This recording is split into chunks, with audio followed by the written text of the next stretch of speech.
अध्याय 10 देख रहे हैं दृश्य कलाओं की बदलती दुनिया। नई भारतीय लोक कला, इसमें एक शब्द आने वाला है खर्रा चित्रकार। खर्रा क्या हुआ? जैसे एक कागज का, ये कागज है, इसका आप रोल बना लें, इसको ऐसे यहां से घुमा के ये इस तरीके से रोल बन जाए तो लपेटा जा सकता है। ऐसी पेंटिंग बनाया जाए जिसको हम ऐसे रोल कर लें, यूं यूं करके, और फिर इसको रोल करके हाथ में लिया जा सकता है। ओके, तो ये खर्रा शब्द आने वाला है। मैं आपको बताऊं कि बंगाल में जो काली घाट, वहां पर मंदिर है, एक बहुत इंपॉर्टेंट पिलग्रिमेज है वो, यानी वो एक तीर्थ स्थान है। और उसकी बात हम क्यों कह रहे हैं?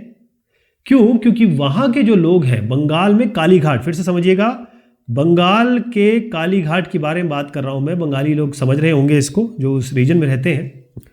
और वहां पर जो स्थानीय लोग रहते थे, कलाकार रहते थे, यानी खर्रा चित्रकार, हम इनको पटुआ भी कह रहे हैं। जो खर्रा चित्रकार है, खर्रा समझ गए ना आप, क्या बताया था मैंने? उनको हम पटुआ भी कहते हैं। तो अगर खर्रा चित्रकार कहा जाए या पटुआ कहा जाए, एक ही बात समझिएगा, पटुआ। और जो मिट्टी के बर्तन बनाने वाले हैं, अगर हम पूर्वी भारत में जाएंगे, जैसे अगर भारत का नॉर्थ, साउथ, ईस्ट, वेस्ट ले लें, तो पूर्वी भारत ये हो गया, ठीक है, और उत्तरी भारत ये हो गया।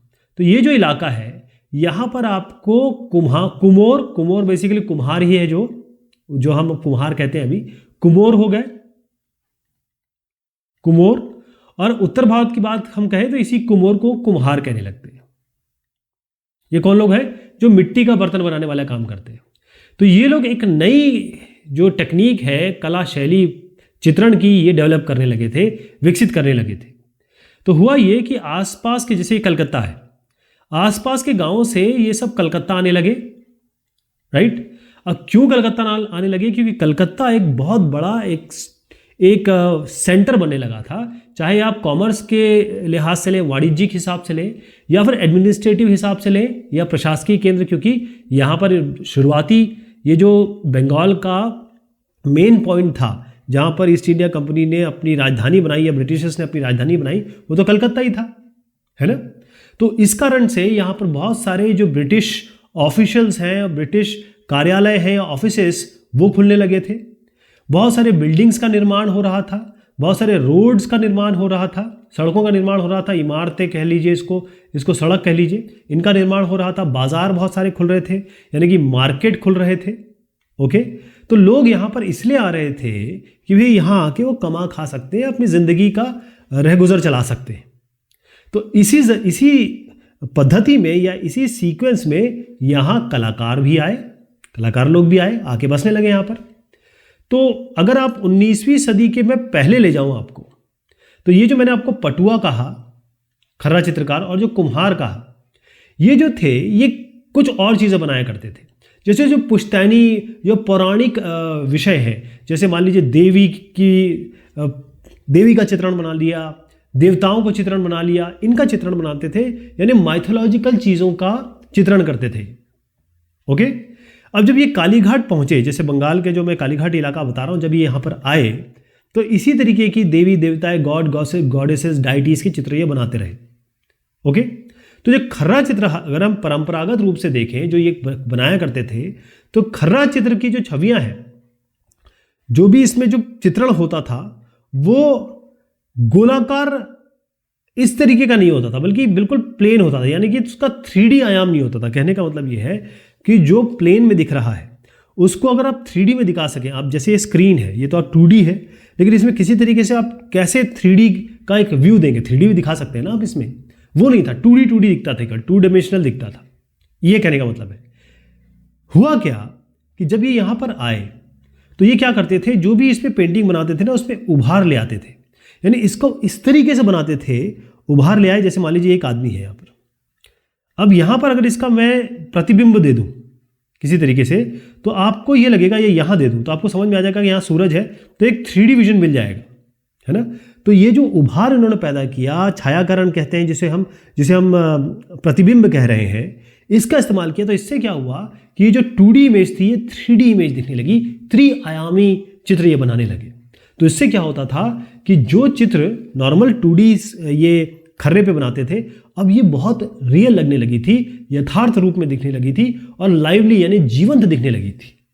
ओके, कहने का मतलब ये है कि चाहे रेखाओं के बारे में बात करें, लाइनें बनानी पड़ती हैं, अलग अलग विवरण हो गए, रंग है, इसका तो काफ़ी कम प्रयोग हुआ शुरुआती दौर में, राइट।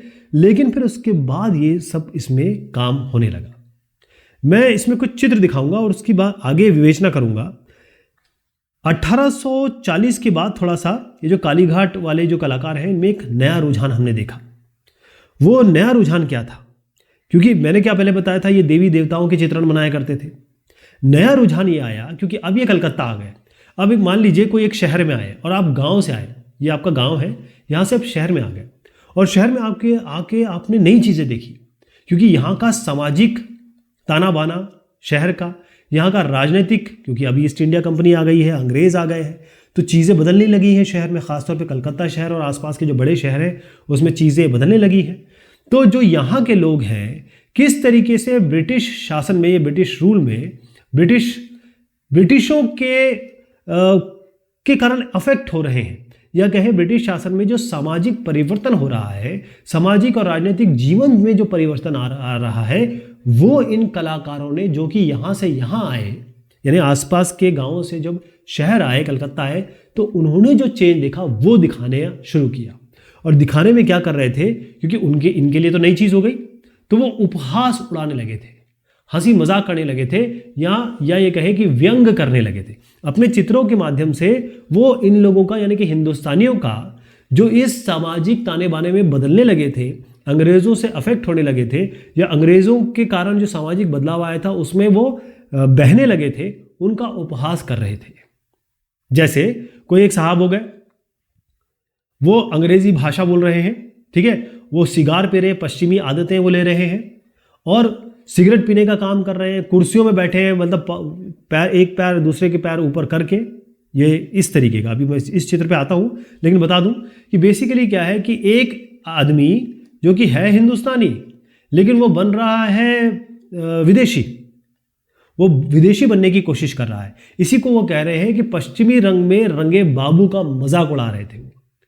वो ये भी कर रहे थे, इसके अलावा भी बहुत काम कर रहे थे। जैसे जो पुजारी हैं, अब पुजारी धीरे धीरे भ्रष्ट होने लगे थे, तो ये भ्रष्ट पुजारी जो है, जिनका जो काम था वो नहीं कर रहे हैं, वो भ्रष्ट होने लगे हैं। इसके अलावा औरतें बाहर निकलने लगी घर से। पहले तो ये था कि औरतें घर से बाहर नहीं निकलती थी, औरतें घर से बाहर निकल रही हैं, इनका मजाक उड़ाने लगे थे।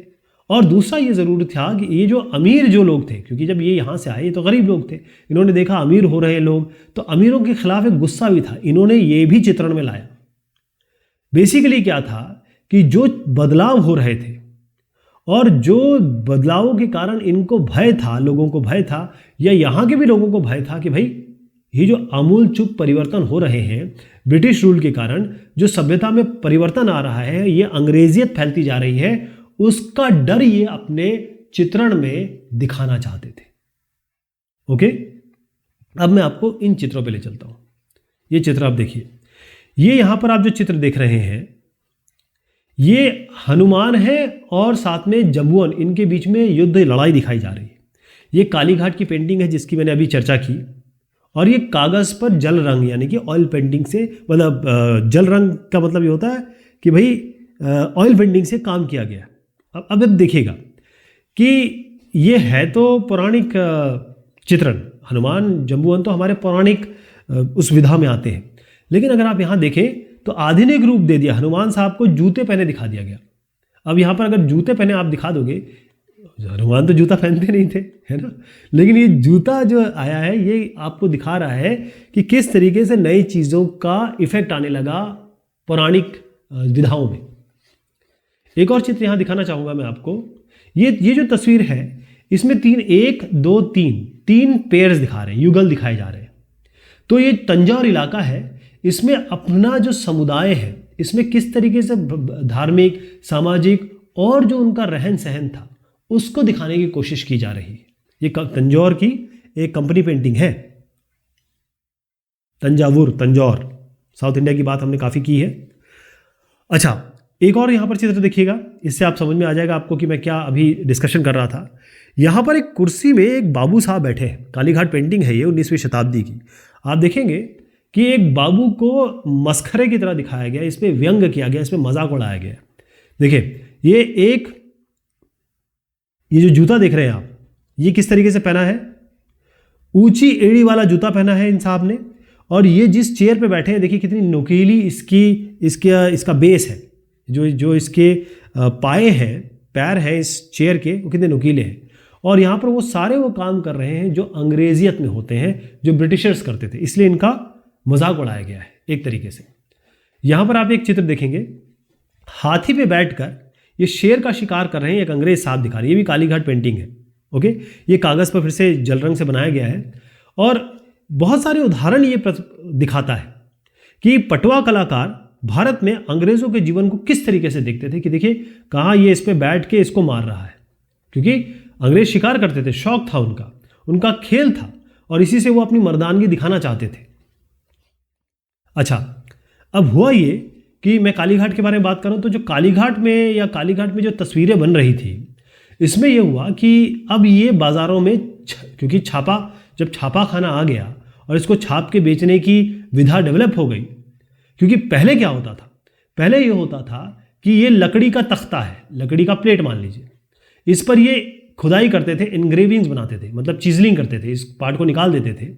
और ये जो खुदा हुआ ठप्पा, इस पर लगाते थे स्याही लगा दिया, और फिर उसको बड़े कागज़ पे लेके ये जो ठप्पा है ये इस पर लगाया करते थे। आप समझ रहे हैं, एक लकड़ी का लिया, इस पर इन्होंने उकेर दिया जो बनाना है, उस पर इंक भर दी और फिर इसके ऊपर ठप्पा लगा दिया। तो इस तरीके का स्याही लगा के ये इसके ऊपर इम्प्रिंटिंग करते थे लकड़ी के ठप्पों से, और फिर इसमें हाथ से या जो भी इम्प्रिंटिंग होगी उसमें रंग भर दिए जाते थे। ओके, तो एक ही ठप्पे से बहुत सारी तस्वीरें बना रहे थे, राइट। तो यहाँ तो छाप कर भेज रहे थे। फिर जैसे मैंने आपको बताया कि जैसे ही छापा खाना बनने लगे, ये 19वीं सदी का जो आखिर है, यानी आप 1870-80 के आगे ले लीजिए, यहाँ पर प्रॉपर प्रिंटिंग आने लगी, प्रिंटिंग प्रेस ये बनने लगे। तो इसमें क्या हुआ कि एक ही चित्र के बहुत सारे प्रतिलिपि बनाने जाने लगे, इसकी फोटोकॉपीज बनाने जाने लगी। तो ये गरीब लोग, जो बहुत कम कीमत पे अवेलेबल होती थी, तो जो गरीब लोग होते थे, इसको भी खरीद सकते थे, इन कालीघाट चित्रण को, राइट। अब इसमें एक और चीज़ है कि ये जो चित्र है ना, ये और लोग भी बना रहे थे। ख़ास तौर पे अगर मैं मिडिल क्लास या मध्यम वर्गीय चित्रकारों की बात करूं, इन्होंने क्या किया, मध्यम वर्गीय जो चित्रकार थे, इन्होंने भी ये प्रिंटिंग प्रेस लगा लिए, ठीक है, और ये भी बाजार के लिए ही चित्र बनाना शुरू किया इन्होंने। और एक इसमें शब्द आया है जीवन अध्ययन। तो कलाकार जो है उनके लिए जीवित मॉडलों की मुद्राओं के आधार पर मानव आकृतियों का अध्ययन, यानी अगर आप देखिए कि एक इंसान है, उसके हाव भाव से आप बहुत सारी चीजें बता सकते हैं, इसी को हम जीवन अध्ययन कह रहे हैं। ये केवल यही वाली चित्रण नहीं, जीवन अध्ययन वाली ही नहीं, बल्कि जो तैल चित्रकारी, ऑयल पेंटिंग मैं कह रहा हूं, इसके अलावा बहुत सारी ऐसी चीजें थी जो ये मध्यम वर्ग वाले जो लोग थे, या ये कहें मध्य वर्गीय जो चित्रकार थे, ये ऐसे नहीं आ गए थे। इन्होंने प्रिंटिंग प्रेस इस तरीके से किया, ये बाकायदा ब्रिटिश संस्थान में ट्रेनिंग लेके आए थे, इनको बाकायदा ट्रेनिंग मिली थी। और अगर मैं आपको बताऊं कि जो कलकत्ता आर्ट्स स्टूडियो है, ये कलकत्ता आर्ट स्टूडियो जो है, ये 19वीं सदी के आखिर में इसका एस्टैब्लिशमेंट हुआ था। ये सबसे इंपॉर्टेंट और सबसे सफल प्रिंटिंग प्रेस में से एक था। ओके, तो हुआ ये कि जो जितने भी बंगाली व्यक्ति थे, जैसे प्रसिद्ध, जिन्हें हम बंगाली लोग कह सकते हैं और कलाकार कह सकते हैं, इन्होंने कई जो प्रसिद्ध बंगाली लोग हैं उनका चित्रण किया, क्योंकि ये बाकायदा सीख के आए थे, है ना, प्रेस। ये ब्रिटिश कला संस्थानों में इनका बाकायदा प्रशिक्षण हुआ था, तो प्रिंटिंग ये सीख के आए थे। तो ये व्यक्तियों का तो बनाते थे, आदमियों का। इसके अलावा ये पौराणिक, जैसे मैंने जो कहा देवी देवता, जैसे अभी हमने चित्रण देखा अपने जामवन साहब का और ये हनुमान साहब का, ये भी बनाते थे, राइट। आदम का तस्वीरें भी बना रहे थे, यानी कि पूरा एक आदमी दिखाई दे या आदमी का ग्रुप दिखाई दे, ये भी बना रहे थे। तो ये जो यथार्थ परक पौराणिक तस्वीरें बना रहे थे, जो पुरानी तस्वीरें, एंशियंट तस्वीरें, और जो एकदम रियल दिखाई दे।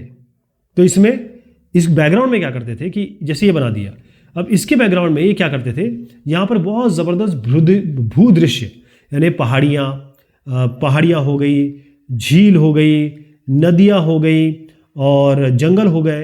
तो क्योंकि रियलिज्म दिखाना चाहते थे, राइट। और अगर आप देखेंगे कि जो कैलेंडर है उसमें भी आप ये वाले चित्रण जरूर देखेंगे, जिसमें देवी देवताओं के चित्र आपको देखने को मिलते हैं।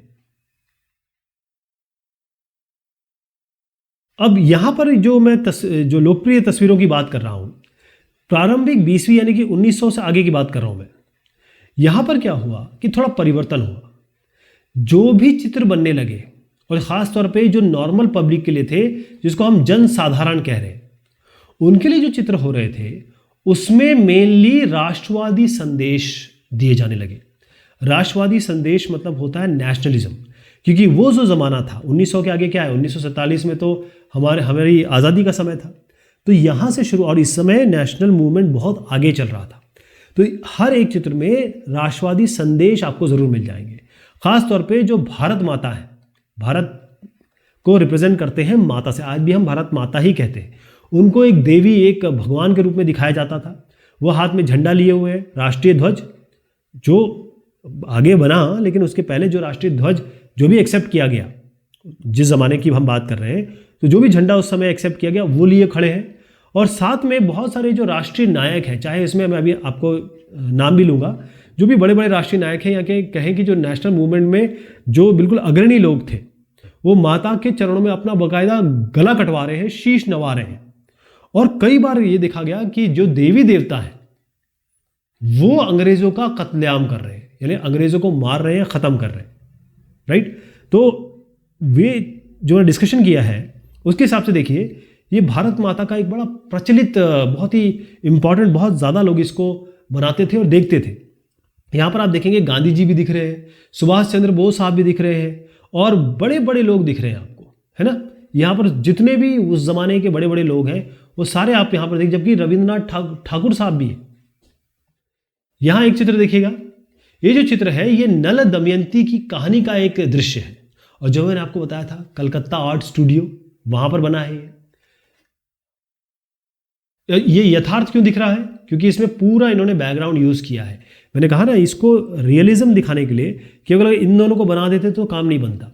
इसके पीछे देखिए पूरा बैकग्राउंड, पूरा जिसे भूदृश्य, पेड़ पौधे सब दिखाए गए हैं, और बहुत अच्छी तरीके से दिखाए गए हैं।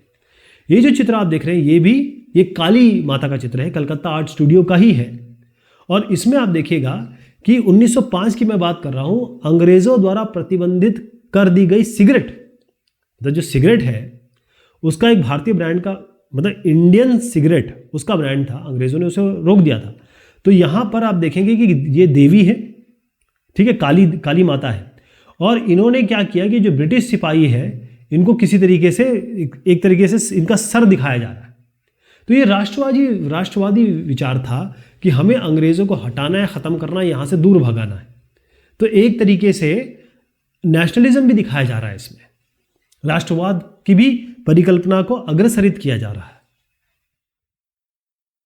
तो यहाँ काफ़ी सारे चित्र हैं जिनको हम एक एक करके देखने वाले हैं, लेकिन इसकी हम चर्चा करेंगे अगली बार, क्योंकि इसमें कुछ लोगों के नाम भी आने वाले हैं, वो हम अगली बार डिस्कस करेंगे। तब तक के लिए शुक्रिया, मेहरबानी आप सभी की।